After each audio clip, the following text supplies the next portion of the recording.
We're out of boredom. A man named Billy Barr started taking notes on the nature around him nearly 45 years ago. For 47 years, one man lived completely alone in the woods, unseen by anyone. Known as the North Pond Hermit, he survived freezing winters, hunted for food, and moved in silence to avoid leaving a trace. He stole only what he needed, never money or valuables, and spent decades reading and learning from the forest. No one knew his story until he was finally caught.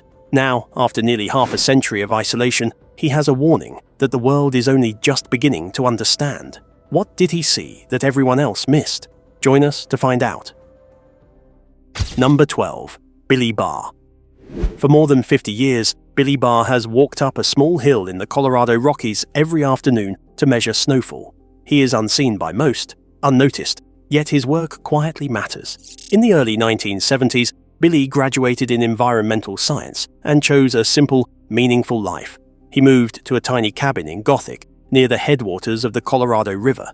No electricity, no running water, just snow, quiet, and patience. With a wooden board, a ruler, and a small scale, he measured snow depth and water content. Each morning, he recorded temperatures, snow accumulation, and even the first signs of animals waking from winter. At first, it was a personal habit, a daily ritual of calm and focus. Over the years, his notebooks grew to more than 12,000 pages. Scientists later realized that his careful records filled gaps that satellites could not. His observations show snow arriving later, melting earlier, and thinning year by year, vital clues for rivers that feed over 40 million people and farmland downstream. Now, in his 70s, with 2 hip replacements, Billy still climbs his hill daily. He tests new tools to continue his work, ensuring that even as his steps grow slower, the mountains and rivers will keep whispering their secrets through his notes. But he wasn't the only one that warned us while living in nature. Stay with us. Number 11. Dick Proenicke. In May 1968, a man named Dick Proenicke, who was 51 years old, reached Twin Lakes in Alaska with handcrafted tools and a determination to stay. His intention was to construct a cabin in 1 year and depart at age 30. His occupation as a Navy carpenter, diesel mechanic, and sheep rancher were well regarded throughout Alaska, showing he was not running away from his failures. The course of events altered after a mishap during welding. His eyes were affected by molten lead, resulting in a need to decrease his pace. At that instant of tranquility, he opted for genuineness over chaos. Over at Twin Lakes, he meticulously cut each log using only his hands. Each connection seamlessly came together without the use of nails. The rocks for the base were extracted from the bottom of the lake. He constructed a roof covered in moss that withstood the elements. Using a homemade 16mm camera mounted on a tripod, he documented each stage. At the age of 51, he completed construction of a shelter measuring 12 by 6 feet entirely on his own, using tools made from scrap metal in just 49 days. As winter approached, he found solace in his solitude, which allowed him to have a clear mind. Every morning, he diligently recorded the temperature and kept track of snowfall, animal activity, bird migration, and the changing seasons. All this information was meticulously documented in numerous small notebooks over many years, totaling more than 250 in the end. He thought he was just biding his time. Many years later, researchers stumbled upon his findings. The detailed records he kept revealed environmental patterns preceding rapid climate change. These findings were instrumental in monitoring temperature rise and adjusting satellite measurements. At the age of 86, Dick Proenicke passed away in California. The cabin he lived in has been maintained by the National Park Service with split logs and visible bear marks. His desk remains untouched, showcasing his simple yet impactful life. Number 10. Noah John Rondeau. In 1929, a man named Noah John Rondeau, who was 46 years old, decided to leave behind New York City and venture into the Adirondack wilderness. Creating Cold River City as his new home, he appointed himself as the mayor of a population of 1. His decision to embark on this journey was not influenced by any troubles, such as crime, loss, or hunger, but rather by his desire to escape the demands of modern industrial society, where machines, factories, and endless work consumed his time and freedom. Rondeau was raised in the vicinity of Opal Forks with minimal education, but he had a strong passion for reading. He delved into subjects like astronomy, history, and philosophy whenever possible. For a decade and a half, he worked as a jack-of-all-trades and navigator on the Raquette River, acquiring survival expertise from Dan Emmett, an Abenaki native. Throughout more than 2 decades, he constructed a secretive sanctuary comprising cabins, wigwams, and gardens. All decisions made there were solely his. He greeted guests warmly, entertained them with violin music, and offered his well-known stew. Despite being short in stature, his demeanor exuded a sense of strength and tranquility. He maintained extensive diaries filled with encrypted messages that remained a mystery for half a century. In the aftermath of a destructive hurricane in 1950, the forest sustained extensive damage, leading authorities to shut down the region. At the age of 67, he was compelled to vacate the area. He spent his remaining years in close proximity to Lake Placid, passing away on August 24, 1967, at the age of 84. Despite his desire to be laid to rest at Cold River, he was interred in North Elba Cemetery. Number 9. Christopher Knight. For 27 winters, Christopher Knight moved through the frost-covered woods like a shadow. Each night, he deliberately walked backwards in the snow, leaving no tracks. Being unseen was not fear, it was survival. The world of people, noise, and rules did not suit him. Silence and solitude were everything. In 1986, at 20 years old, Knight drove his Subaru from Massachusetts until it ran out of gas near North Pond. Without leaving a note or saying goodbye, he abandoned the car and disappeared into the forest. His parents never reported him missing, focused on logic and science, not feelings. Between 2 massive boulders, he built a hidden campsite in the dense woodland locals called the Jersey, a place even deer struggled to pass. There, he learned to live entirely on his own. Over decades, Knight survived freezing winters with temperatures far below zero. He refused to light fires, fearing smoke would reveal him. He moved constantly at night to stay warm and avoid leaving traces, sometimes even walking backward to cover his tracks. Over time, he stole only essentials: food, propane, batteries, and hundreds of books, never cash or valuables. He memorized security systems, picked locks without leaving scratches, and carefully hid every sign of his presence. On April 4, 2013, a motion sensor caught him at a camp for disabled children. Game Warden Terry Hughes arrested him. Knight finally spoke, admitting the thefts. He served 7 months, repaid what he had taken, and found work as a mechanic in rural Maine. After decades alone, he had returned to the world, quietly carrying the lessons of a life shaped entirely by survival, patience, and solitude. The next person decided to choose his own fate and work according to it. Let's dive in. Number 8. Ken Smith. In 1986, Ken Smith regained consciousness on his birthday following a 23-day coma triggered by a brain hemorrhage resulting from a gang assault. At the age of 26, he made the decision to live life on his own terms from then on. Setting off into the Scottish Highlands, he embarked on a quest to discover the most secluded spot in all of Britain. After hiking for 2 hours away from the closest road, he stumbled upon Loch Treg, a desolate body of water surrounded by barren mountains. Smith travelled along each curve and turn, steering clear of any signs of civilization like houses, roads, and people. Upon reaching the opposite bank, he constructed a wooden cabin from scratch. The cabin lacked modern amenities like electricity and running water. Smith sustained himself by hunting for fish, picking wild berries, and tending to his vegetable garden. He also had to chop firewood regularly and do laundry by hand outdoors. He persisted through hardships that would crush others for 4 decades. He caught heavy ferox trout, observed the environment, took pictures of different seasons, and maintained detailed journals. His philosophy was straightforward: never stop moving during harsh weather conditions. In February of 2019, a stroke occurred during snowy weather. The UK Coast Guard was notified by a beacon, and the individual was flown to Belford Hospital. Subsequently, a pile of logs collapsed, and the beacon proved to be a lifesaver once more. Lizzie Mackenzie, a filmmaker, produced a documentary about the Hermit of Traig. Number 7. The Last Guardian of the Forest.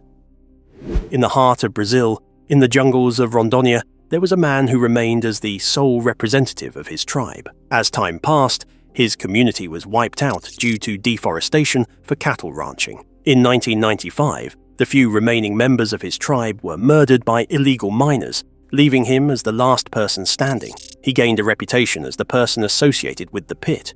For each shelter he constructed, he would excavate a profound hole containing pointed sticks at the base. The purpose behind this perplexing behavior remained a mystery to those around him. His silence was a constant presence as he chose to shun social interactions and seamlessly navigated the wilderness for a span of 26 years without detection. In 1996, Funai discovered evidence of brutal violence and wiped out communities. This led the government to designate the area as the Tanaruu Indigenous Territory, which covered 8,000 hectares. Despite this, the threat persisted. In 2009, armed assailants launched an attack. He managed to survive and chose to live in seclusion thereafter. He grew corn, manioc, papaya, and bananas in his garden. Using handmade bows, he went hunting and resided in basic straw shelters that can easily be relocated. Over 50 mysterious cavities were uncovered, each serving as a silent testament to his ability to endure. In 2018, there was video evidence of his vitality and productivity. He was discovered deceased in his hammock on August 24, 2022, surrounded by vibrant macaw feathers. Number 6. Stephen Fuller. During the winter season, most people vacate Yellowstone National Park, but there is one individual who remains. Stephen Fuller has chosen to embrace 50 winters, surrounded by snow, quietude, and intense frigidity. This amounts to over 14,000 mornings, each filled with tranquility and significance.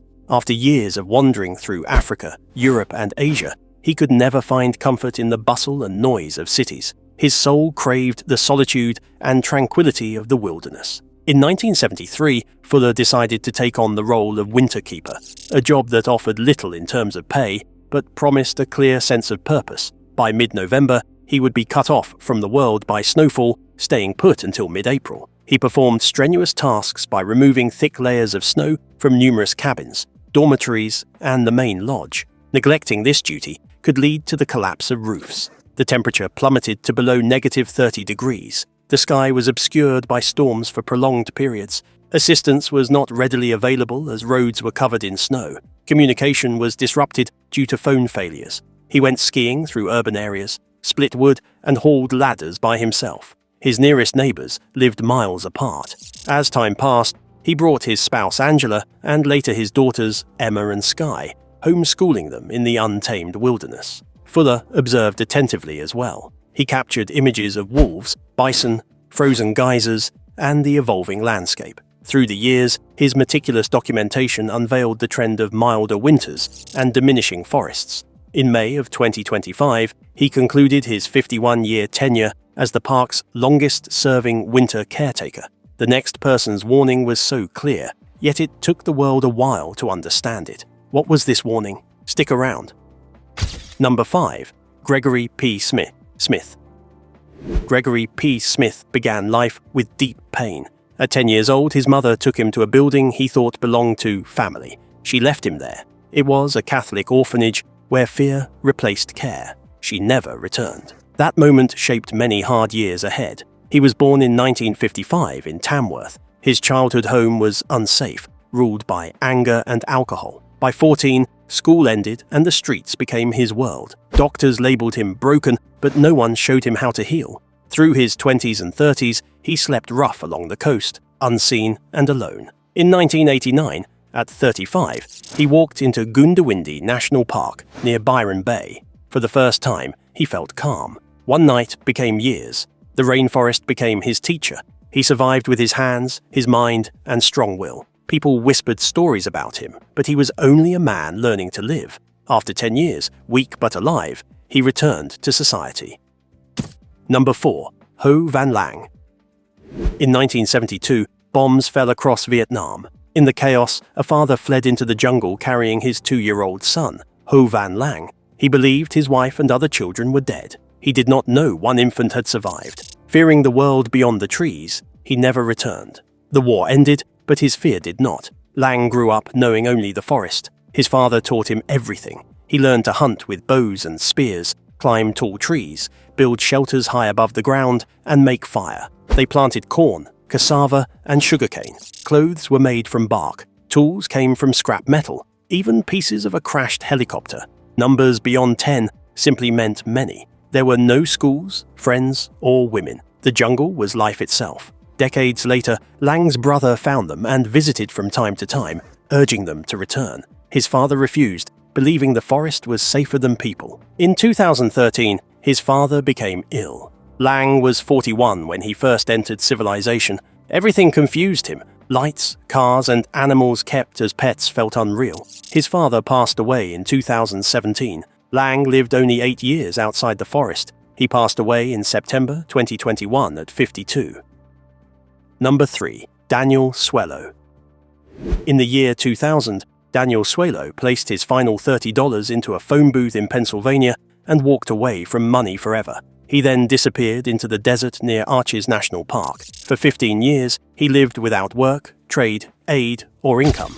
He proved that survival did not depend on cash. Born Daniel Schellebarger in Arvada, he grew up in a strict religious home. He studied anthropology and philosophy, traveled widely, and searched for meaning, yet nothing eased the emptiness inside him. Letting go of money became his answer. Daniel lived in canyons and caves, moving often when rangers asked him to leave. He carried only simple items and adapted to each place. Food came from wild plants, fallen fruit, and found remains. He stayed healthy and careful. He bathed in cold streams, reused clothing, and rode a bicycle built from discarded parts. Survival took little time, leaving his days quiet and open. Some people admired him, others feared him. He accepted both views calmly. He changed his name to Swallow, meaning soil, believing humans were part of nature's cycle. His life drew attention through films and writing. Number 2. Aulina Leova. In 1936, Karp Leov watched soldiers eliminate his brother. That day, he, his wife Aulina Leova, and their 2 young sons vanished into the endless Siberian taiga. The forest became their shield, hiding them from a world that would destroy them. They were Old Believers, a persecuted religious group since 1666. Over 42 years, the family lived in isolation. 2 more children were born, Dmitry Leov and Agafia Leova. The younger children never saw cities, roads, or factories. They believed Stalin still ruled because that was all they knew. In 1978, geologists discovered the family. Helicopters spotted a tiny vegetable garden 250 kilometers from the nearest settlement. Their cabin was a single room, blackened by smoke and rain. Old tools and pots from salvaged aluminum were all they owned. Aulina passed away in 1961, starving so her children could eat. Later, 3 more children passed away from disease and harsh living. Karp passed away in February 1988. Agafia buried him on a mountainside and returned to the forest. Now, for the number 1, why was his warning so harsh that it peaked on this list? Let's find out. Number 1. River Dave. For 27 years, David Lidston, known as River Dave, built a quiet life along the Merrimack River. He chopped firewood, tended a garden, and shared stories with kayakers drifting past his cabin. The land had belonged to someone who, he said, gave him verbal permission to stay. Nothing was written. When the property changed hands, the new owner disagreed. On July 15, 2021, at 81, he was jailed for civil contempt. The judge offered him a choice: leave and be free. He refused. "I'll sit here until I rot," he said. The cabin was more than walls and roof. Solar panels powered lights. Gardens framed with logs grew berries and vegetables. Water came from the river. A 2-level A-frame held hanging pots, curtains, and makeshift furniture. Beer cans stacked for a porch footstool, a wood stove converted into a beehive. Every inch was carefully made, a home shaped by decades. On August 4th, while he sat in jail, fire destroyed it all. 27 years of work vanished in smoke. Officials believed it started accidentally during demolition. He was released the next day. Something unexpected happened. His story went viral. Donations poured in. Over $200,000 arrived. Land offers came from California to Maine.